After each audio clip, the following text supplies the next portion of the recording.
Apa jadinya kalau dua pemuda biasa tiba-tiba jadi pengusaha senjata miliaran dolar? Kisah ini bukan fiksi, tapi diangkat dari kejadian nyata. Ini dia review dan alur cerita film War Dogs. Halo, movie lovers. Selamat datang di Movie Cinema, tempat kita ngebahas film-film keren yang udah tayang di bioskop. Kali ini, kita bakal bahas film War Dogs yang rilis pada tahun 2016. Diangkat dari kisah nyata dua orang nekat yang berhasil mendapatkan kontrak ratusan juta dolar dari pemerintah Amerika Serikat. Siap buat dengerin cerita gila mereka? Yuk, langsung kita mulai.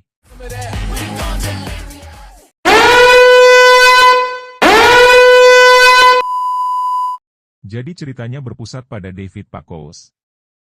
Dia adalah seorang pemuda biasa yang kerja sebagai tukang pijat di Miami. Sorry. You fell. Goblok! Saat melayat temannya yang meninggal, David ketemu sahabat lamanya, Ephraim Diveroli. Ephraim terlihat memiliki kehidupan yang jauh lebih mapan darinya. Setelah acara, Ephraim mengajak David ke tempat kolega bisnisnya. Tempat itu berada di lingkungan gangster. Ephraim sempat disuruh pergi oleh gangster setempat, tapi di situ dia menunjukkan taringnya. David pun terkaget dengan apa yang dilakukan Ephraim.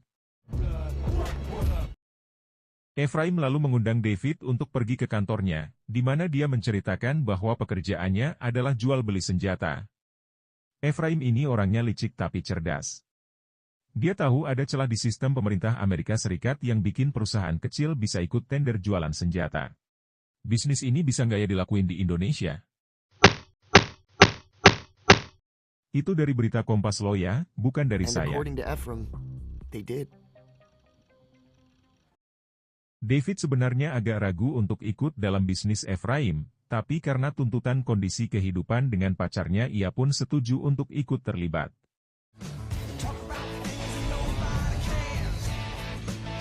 Mereka lalu memulai bisnis bersama dan berhasil mendapatkan beberapa kontrak dari klien. Ephraim juga memiliki satu rekan lain bernama Ralph Slutsky. Dia adalah tempat di mana Ephraim mencucikan uangnya. Ralph ini memiliki usaha laundry untuk menutupi bisnis gelapnya. And that was Ephraim's genius. David sedang mengantarkan pacarnya memeriksakan kandungan. Perkenalkan, dia Is, pacar David. Tiba-tiba David mendapat telepon dari klien. Kliennya itu merupakan kolonel tentara Amerika yang sedang bertugas di Irak. Sepulangnya dari sana, David menemui Ephraim di lapangan tembak untuk memberitahu tentang adanya pesanan dari klien. Lalu adegan berpindah ke David yang sedang makan malam. Saat makan malam bersama dan ditanya mengenai pekerjaan, David berusaha menyembunyikan pekerjaan yang asli dari keluarganya. Ephraim juga tampak hadir di sana. Di saat itu mereka mendapat kontak dari klien untuk segera memberikan barang yang diinginkan.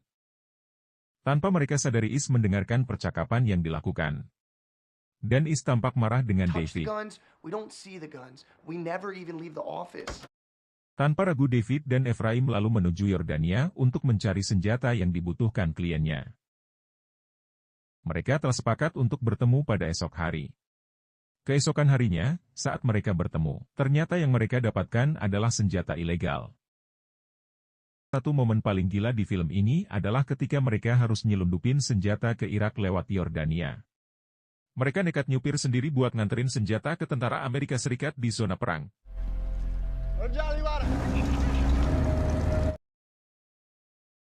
Saat berhenti di pom bensin, mereka dikejar oleh sekelompok orang bersenjata.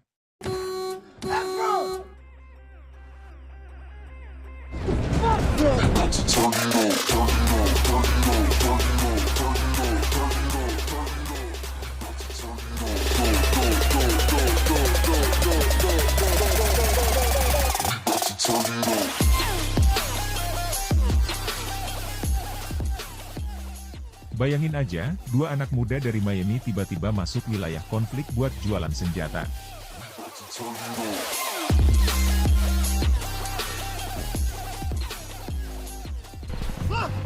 Mereka selamat karena dilindungi oleh militer Amerika Serikat.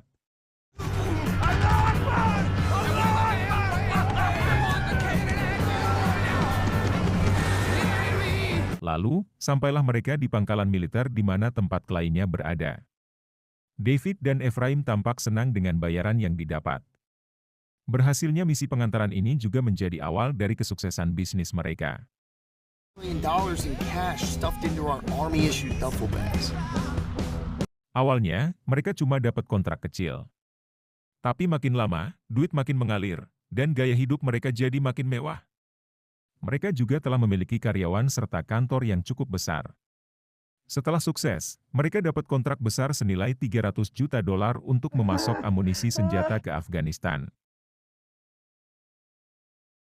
Mereka mencoba mencari yang dibutuhkan kliennya di pameran militer, tapi tidak menemukannya. But not for us. David yang sedang bersantai lalu ditemui seorang pria. Pria itu mengajak David dan Ephraim untuk bertemu di sebuah bar terdekat. Pria itu bernama Henry Girard, seseorang yang mengatakan bahwa memiliki kenalan penyuplai senjata. Very interested. Good. My flight leaves tomorrow morning at 10. David dan Ephraim sempat berdebat karena tidak menyangka ada orang asing yang tiba-tiba menawari mereka senjata. Tapi karena keadaan yang mendesak, akhirnya mereka sepakat untuk menemui Henry di kediamannya dan menyetujui kesepakatan itu. Guys ever been to Albania? Well, come on and I'll call my guy and we'll set it up. David dan Ephraim lalu pergi ke Albania. Mereka menemui kenalan Henry yang ternyata memiliki segudang senjata bekas tentara Albania dan berhasil mendapatkan yang mereka butuhkan di sana. You try? You can run on for a long time, run on for a long time, run on for a long time. Sooner or later God cut you down. Di tengah bisnis yang naik, mereka mulai mendapat masalah dari bea cukai Amerika Serikat. Pacar David juga mulai mempermasalahkan bisnis yang dijalankan David dan Ephraim. Kejadian itu membuat David harus berpisah sementara dengan pacar dan anaknya. Kita lalu berpindah ke adegan di mana David yang sudah di Albania dan hendak menyelesaikan pesanan senjatanya. Tapi ada satu masalah besar. Sebagian besar amunisi ini berasal dari Cina, yang dilarang sama pemerintah Amerika Serikat.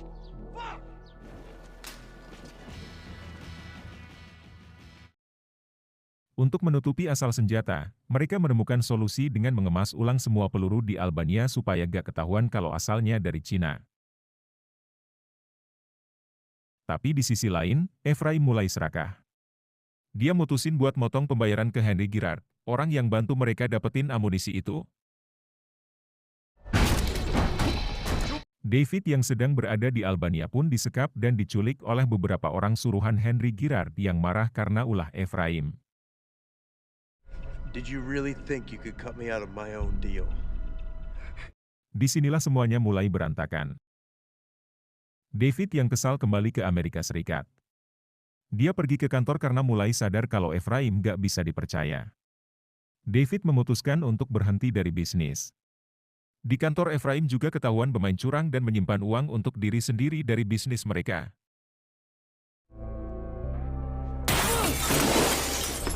Di sisi lain David yang telah keluar dari bisnis kembali menjadi tukang pijat. Saat selesai pekerjaan, dia ditemui Ralph yang mengajaknya bertemu dengan Ephraim untuk membahas pembagian uang dari bisnis. I came here today prepared to pay you $200,000. Now I'm not even going to pay for breakfast. Saat di apartemen lagi-lagi Ephraim menemui David.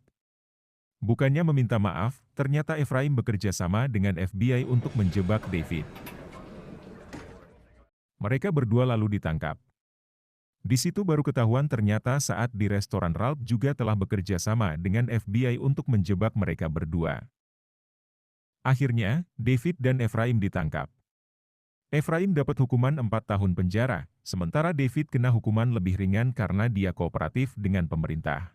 Setelah semuanya selesai, David kembali ke kehidupan normal. Tapi, sebelum film berakhir, ada satu adegan menarik di mana David kembali bertemu lagi dengan Henry Girard yang menawarkan sesuatu. Apakah David bakal balik ke bisnis gelap? Itu masih jadi misteri. No more questions. Jadi, gimana menurut kalian? Film ini gak cuma seru, tapi juga ngegambarin betapa gilanya dunia bisnis senjata. Meskipun penuh komedi, War Dogs juga nunjukin sisi gelap perang dan kerakusan manusia.